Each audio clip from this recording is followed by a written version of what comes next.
Perfect. Well, hello and welcome to Blue Earth Podcast.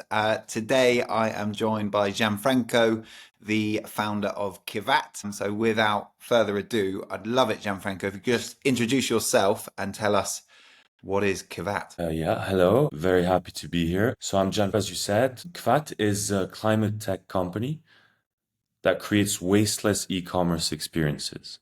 So our service shows up at checkout and gives shoppers the option to receive their order in returnable packaging instead of single use. Brilliant. And just a little bit about yourself, and we're going to go pretty deep into Kivatt and kind of what it aims to achieve and where you're at on the journey. A big part of any startup is the person at the helm.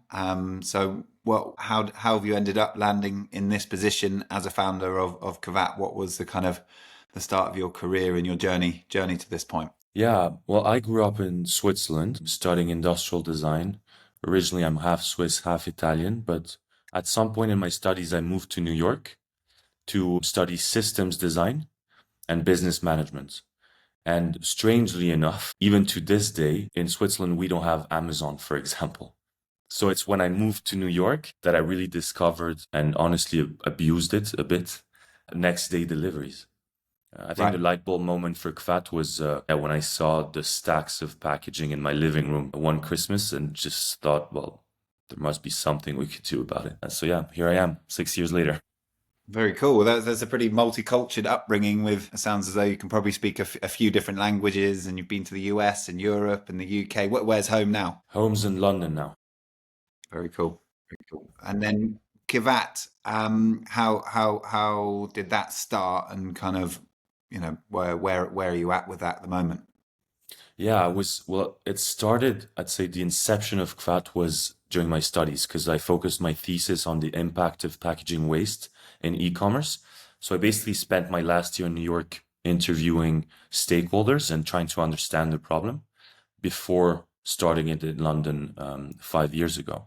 So that's kind of the inception, and we've spent about four and a half years doing a lot of R&D.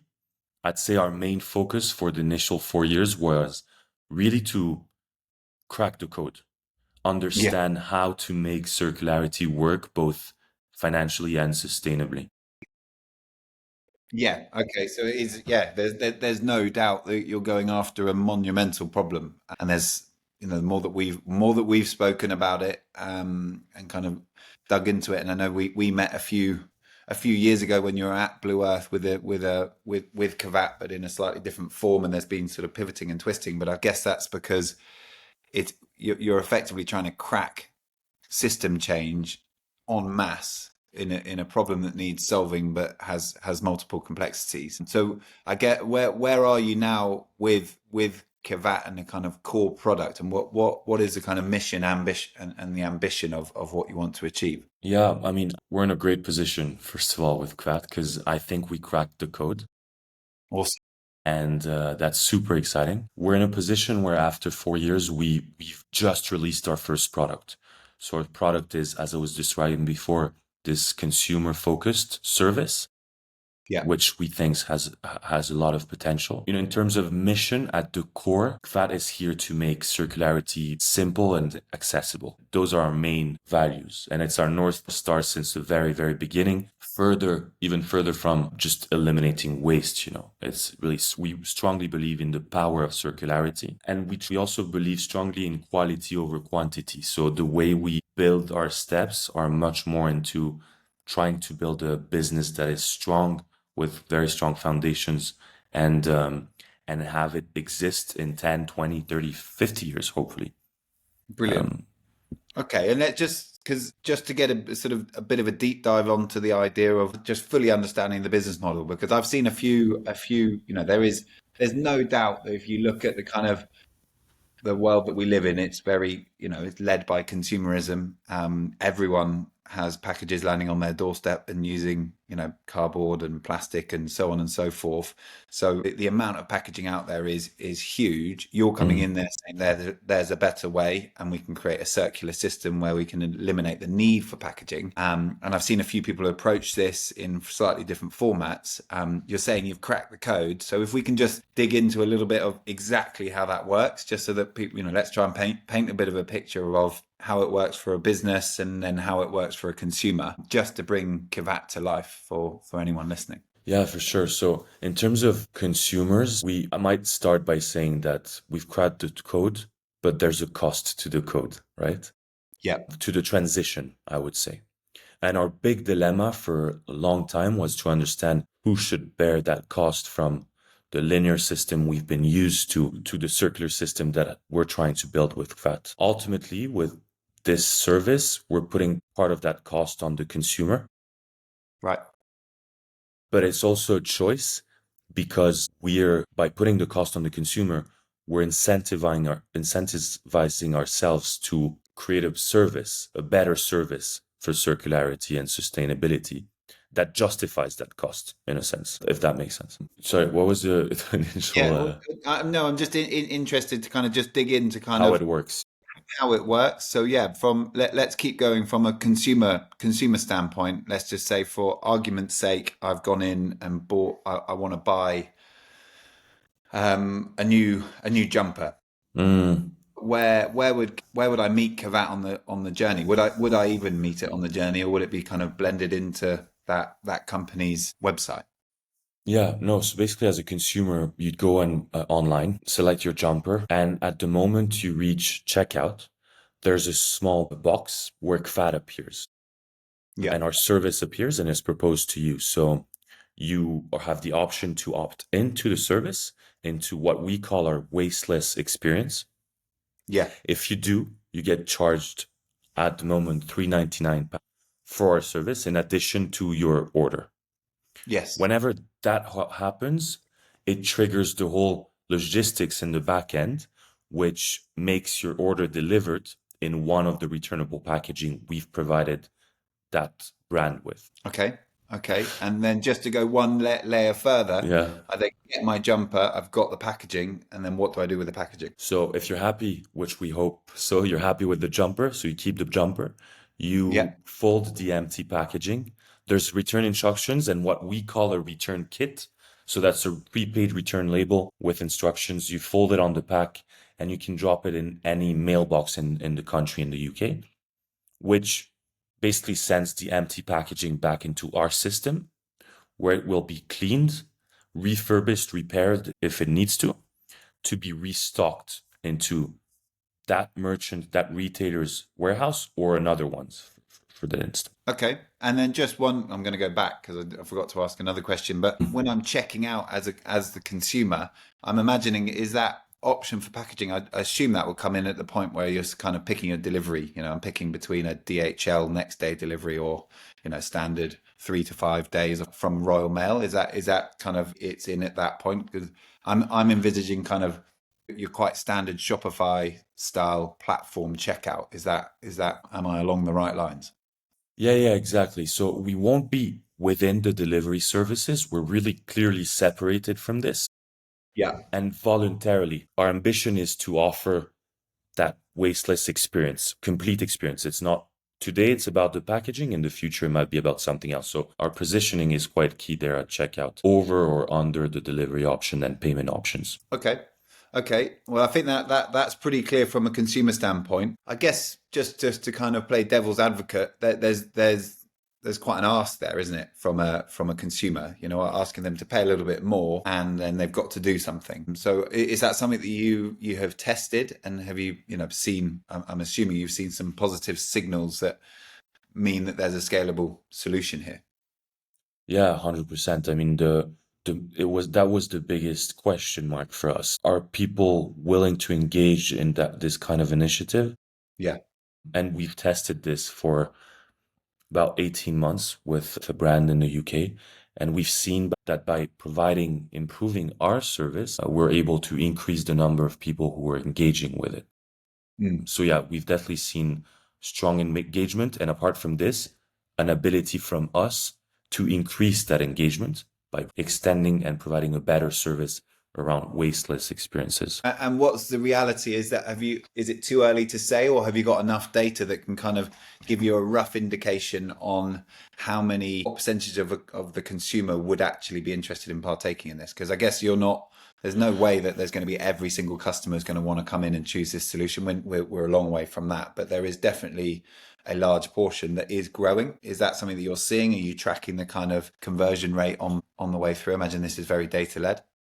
Yeah, 100%. So we've seen initially, obviously, when you put our service on a website, it's not instantly taken up. It needs there's a big part of education. So you might start from around maybe 1% of Yeah. of the volume, which is still a good number to start with. In our experience, we've been able to reach up to over 10% engagement. So that's kind of what also led us to believe, okay, there's something there if we focus our service on making something really valuable for shoppers, removing that guilt, that frustration that comes with packaging, or adding an ability to do something for the planet without removing the comfort of online shopping. Mm. There's an opportunity to do something, and yeah, that's what we're developing. Brilliant. Okay, well that's super clear, and just yeah, I guess you're putting the choice on the consumer side, and there is a growing percentage of people that are willing to pay a little bit more and do something in order to protect the planet. Going over onto the other side, which I guess is as important, if not more important, because that's how you launch the business. You need the early adopters to take on Kivatt and offer it to their customers. How does that work, and what are the benefits to the company? Effectively, what would be the sell to a business? Well, the sell is very straightforward. We save packaging costs for businesses. We reduced packaging. There's two levels. First of all, because by selling to consumers, businesses don't have to pay for the packaging in that experience. Yeah. And the second aspect is in terms of taxes in the UK. There's obviously the EPR tax, which is a big tax, especially for businesses that do high volume. With our solution, we're removing part of that tax for large businesses, which is a big incentive. Focus and work was really to make it extremely seamless and interesting for retailers who are our partners basically in scaling this solution. Okay. I had actually hadn't necessarily clicked that. Of course, they save costs, because I think there is a wave of momentum of businesses that want to clean up their supply chain wherever they Mm. can.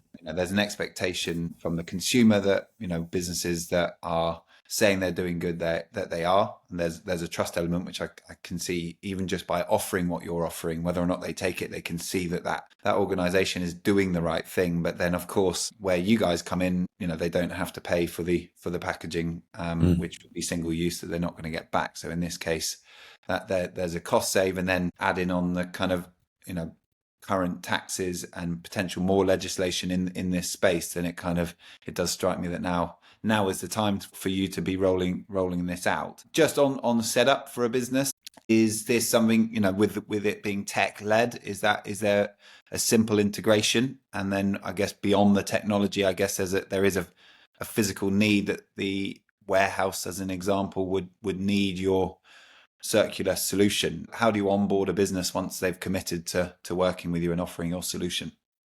Yeah, a great question. So from the business tech side of viewpoint, for example, we have a Shopify app so any businesses that are on Shopify can integrate our tech in almost instantly. There's a few filters to kind of customize the solution, but yeah, that's very, very quick. For businesses that have custom built tech stack, we have a tech team that can integrate with APIs. And in terms of operations, it's a great point, because obviously the second step is just to make sure that within the warehouse, we don't take more time, we don't impact any of the operations.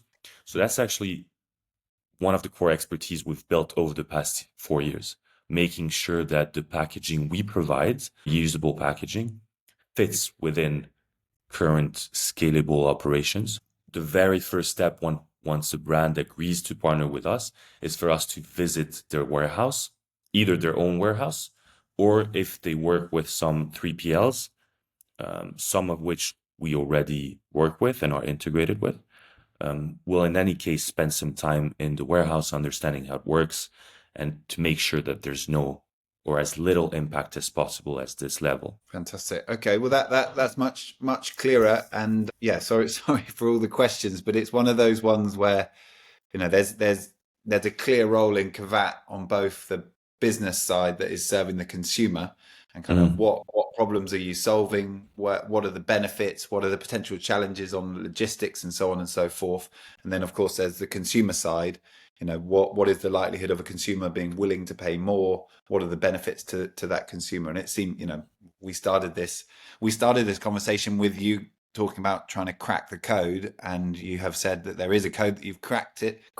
There is a cost, and it's the willingness of, it's gone on to the consumer mhm. in this case. So just to kind of take it next step, what's the business model? Where do you guys make money? We make money mainly on that consumer service, and it's also what drives our higher cost at the moment. The more people select our option at checkout, the more people return empty packaging, the better for us in a sense, not only because we're earning a bit more, but mainly because we'll be able to reduce our cost as we go forward.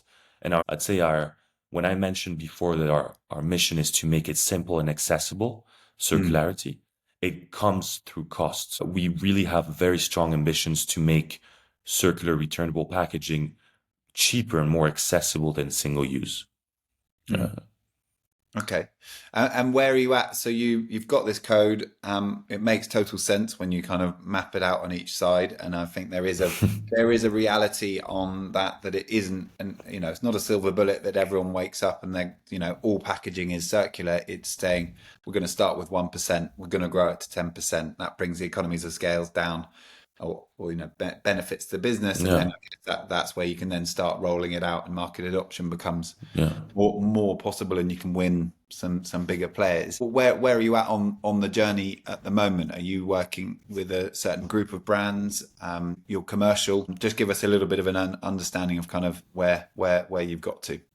Yeah, just to add on what you just said, what I find super interesting in this new model is that it focuses our business on shoppers, people, Yeah. right? Our community.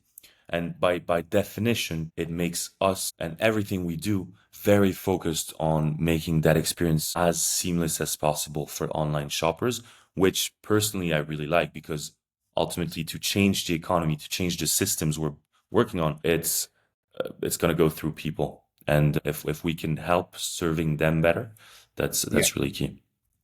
Yeah. In terms of development, we've just now launched our new that product we just described. It's live with a few key partners that we selected for soft launch, and we're now looking opening discussions with other retailers in the UK that are within our segments, are with work with premium fashion brands at the moment, to kind of expand and grow our service across their channels. Fantastic. Okay. And where you've got to date, there's been a bit of a journey, and there's been, like most companies, plenty of pivoting. And when you're going after quite a systemic problem, so there's always going to be challenges along the way that forces you to kind of adapt and reinvent and reinvent and reinvent until you get to a point where you've kind of, you've done enough testing that the market signals are there. That doesn't sound cheap. How have you managed to fund the business today? Yeah, it's actually something I'm really proud of. So we've been around for about 5 years. We haven't raised properly, I'd say, from a fund or a VC.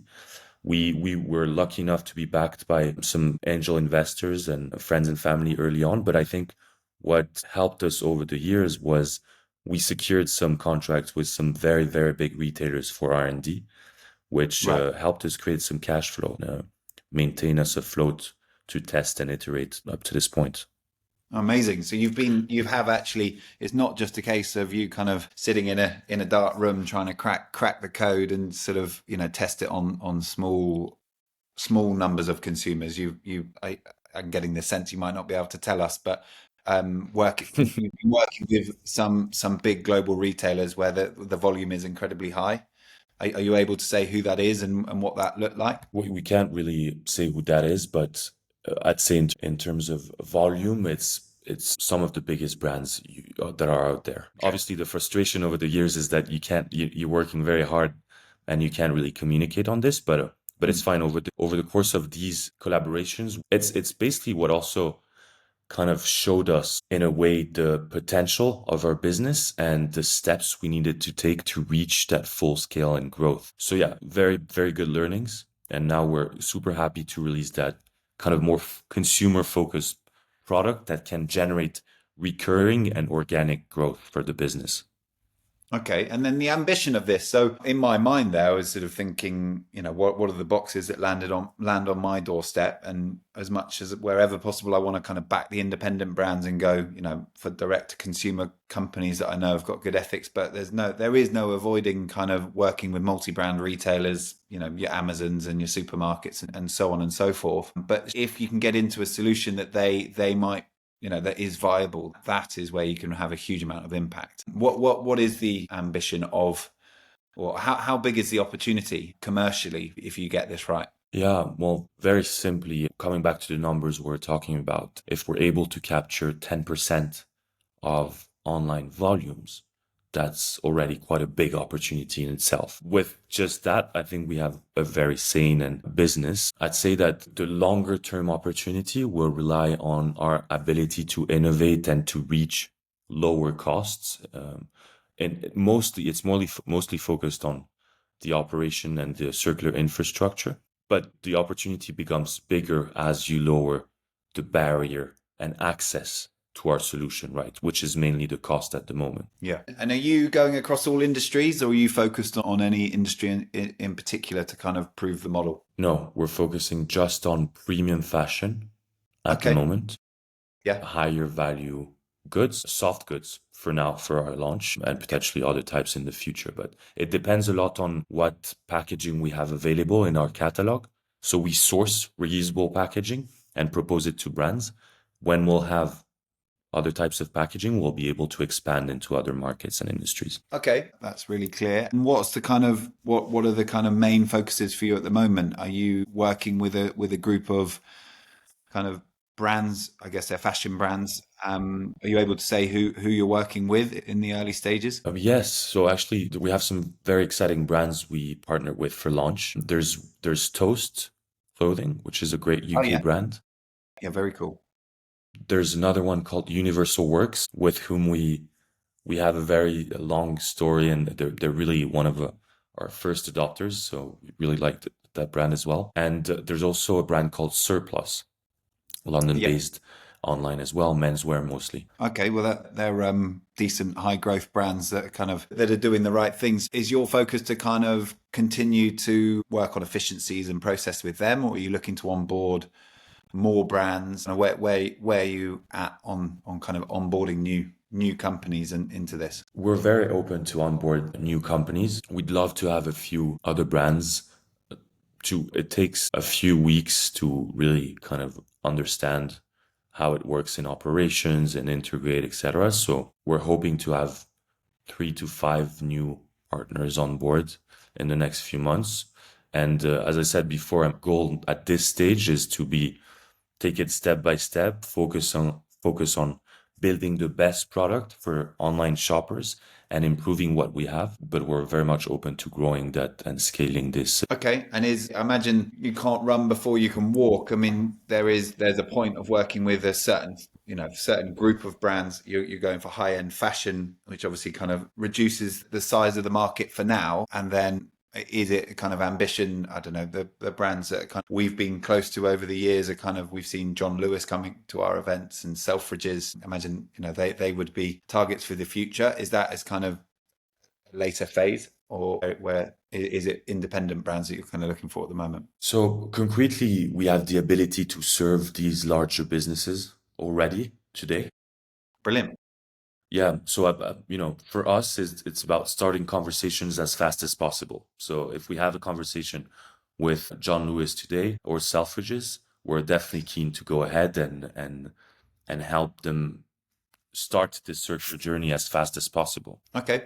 Well, that's good. Well, hopefully we can help open a few doors there. I think Yeah. there's some amazing brands that are in our community, independent fashion brands that are B Corp or 1% for the planet. I imagine they're quite good hallmarks to the type of company that, they're trying to do what they can to not only be profitable businesses, but try and make the right decisions along the way. And what I really like about this is that I was going to say there's not a cost to the business, that, they actually save money, and they get to offer a solution that kind of backs up any of their environmental claims. And the cost goes on to the consumer, but it's not forced upon them. It's a choice. And I think, that's obviously gonna, that wave of support from the consumer is coming. It's a really interesting one because, often you kind of hear people reporting around the say do gap, and the data that you're collecting kind of almost epitomizes that. How many people say that they would definitely, give me the right choice and I'd make the right choice. And then naturally, when you get to that checkout moment and say, I have the option to use circular packaging, which might add 30 seconds to my walk to go and repost it, are they still willing to do that? And what can we and Kivatt do in order to kind of lift that up on the agenda and make them feel good about that, and kind of help them make the right decision, because they've now got the option. And I think that is the key, is making sure that people have the option in order to do the right sort of thing. And then what you're saying is, as you grow this solution, the more people that adopt it, then the cost comes down and the barriers reduce, which is a massive opportunity. So I fully understand where you're coming at now when you talk about Mm, cracking the code. There's a very viable solution that supports both sides. It's a win for the business and it's an option for the consumer, yeah. which makes a lot of sense. And kind of, yeah, I think it is right place, right time. And I'm really hopeful that we can help you roll that out. I think the ask that you've kind of referenced sort of inadvertently is kind of more brands that adopt this and kind of help you on that. The other piece is, you've clearly done this a very smart way, found ways of funding it through trials and sort of consulting with bigger brands. Will you be funding in the near future? Are you sort of operating kind of lean and profitable? There must be a point when you've proven the model, which you're sort of halfway there on that you can really kind of put the foot to the floor and accelerate a market rollout. Will funding Yeah, come up? yeah. No, no, of course. I mean, we are as a founder, my main focus will be to have a profitable business as soon as possible. But Yeah, yes, we will be looking for funding for growth. I'd be very excited to actually look for funding the moment we need it for growth and for very concrete aspects. Not only growth and deployment, but there's a lot of R&D and innovation that still needs to be done. A lot of ideas we have that we want and will deploy once we have the capital. So it's just we're taking it step by step.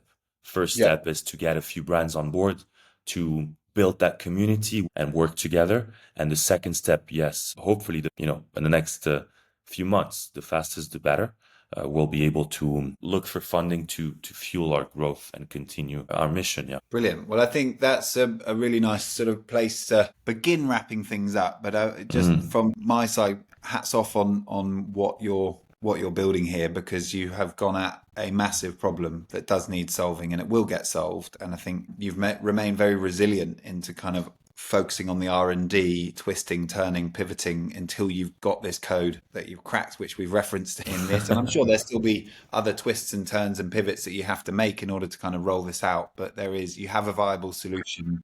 You've got a really clear ask, in the sense more brands, more retailers should definitely be talking to you. I don't think they can really ignore you, given the number of claims that companies are making now on wanting to do the right thing, and they Mm. can't control cost in this scenario. So it's a really interesting model that I'm certainly excited to be working a little bit more with Kivatt and supporting you in rolling it out to people in the Blue Earth community. There's loads of brands that will get involved in working on this initially as trials, and then hopefully you can prove the model and roll it out. So yeah, congratulations on getting to where you are. And it sounds as though you're just at that kind of inception point where actually things can really, really take off and scale. You're tech led, with a really viable, you know, high scale solution that is a really smart business model in it. So yeah, those are the businesses that we want to be supporting, ones that genuinely solve a problem and have the the potential to be extremely successful from a commercial aspect as well, which is what I certainly see here. But before I Mm. do wrap it up, I'm always interested. You've clearly been in that startup world for a while. You're working with multi-brand retailers, cool startups, nice fashion brands. Is there any one single brand or company or solution that you've been working with recently that's really sort of inspires you? Not one that we've been working with, but there's a brand that I love is the Yeti brand. Yeah. There's something about their quality of the product, but the story behind and the lifestyle they're putting forward. This is a new phase for Kvat where we're building a brand, but we're trying to build a brand that goes further than packaging. We're focused on building something around what we call mindful living, Mm, which is smart living, guilt-free, but still planet conscious. And it includes also not only taking care of the planet, but also of your health, of what you eat, of your mental, etc. So that recently I've been looking a lot at Yeti and what they put forward as a living style, which inspires us a lot as a brand. We're hoping we can great choice. I love it. reach I'm a that. big fan of Yeti. I think they're rock solid. They've got rock solid brand identity, and it really Mm, resonates with high quality. I think any exactly. Yeti product I've had, for years, and I can't really Mm. see myself changing that. I've got sort of camping mugs that I imagine I'll be drinking out of for the next 30 years, and then we might even have a dog bowl. But Yeah. that, yeah, strong brand identity for kind of, high quality products is so clear, and I can see the Mm. an alignment and that mindfulness that you're trying to create is cool. So yeah, great choice. I haven't had that one before, which is great. But yeah, thank you so much, Gianfranco, for joining us. Yeah, love your story of kind of where you've come from, your sort of your background of kind of moving around the world and kind of taking all your different experiences, putting that into Kivatt, being resilient, making it happen, cracking a code, and now it's on to the next phase. And we, Blue Earth, are really excited to be supporting that, opening doors, helping you activate at our events, and seeing how we can make your boat go a little bit faster. So exciting times ahead, and thank you very much for joining us. Yeah, thank you. Thank you so much. And very excited about this partnership as well and everything that's coming. Good stuff. Just hold on there, and Freddie will probably wind us down.